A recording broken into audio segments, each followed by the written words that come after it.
naman ang mga biruan. Ang ilong mo kapag ikaw ay pango. Pero wala sa itsura yan. Nasa performance. Dahil pango nga ang iyong ilong, dami naman itong tulong. Naamoy ko na ang amazing story number 4. Nose that knows. Isang mahalagang katangian ng mga mammals ay ang kanilang adaptability. Kaya nilang makibagay sa sitwasyon. Ito ang star-nosed mole. Siya na siguro ang may pinakadipang karaniwang ilong sa planeta.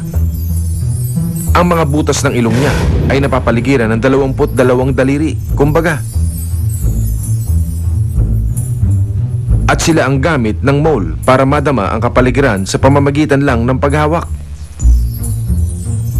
Ilong ang armas niya sa mabilis na paghanap ng pagkain.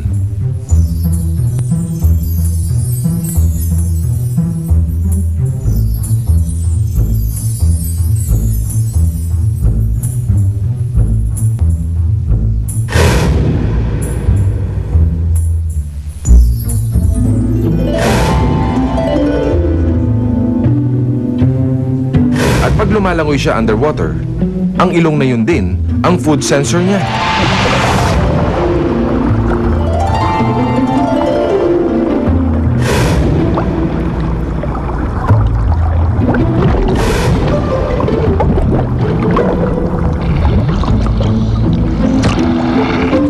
Paano?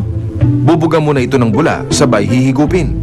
At sa isang iglap na yon, matatanto ng mole kung may malapit na mabibiktima.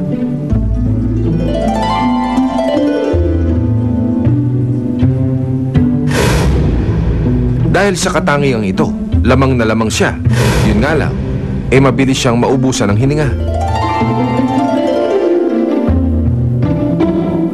Buti na lang mabilis ding maghanap ng makakain, mapailalim ng tubig at mapailalim ng lupa. Iilan lang silang mga uri ng hayop na may ganitong kakayahan.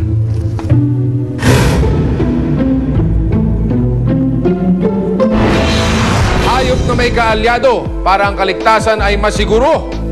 Ituturo sa pagbabalik ng Hops Amazing Stories.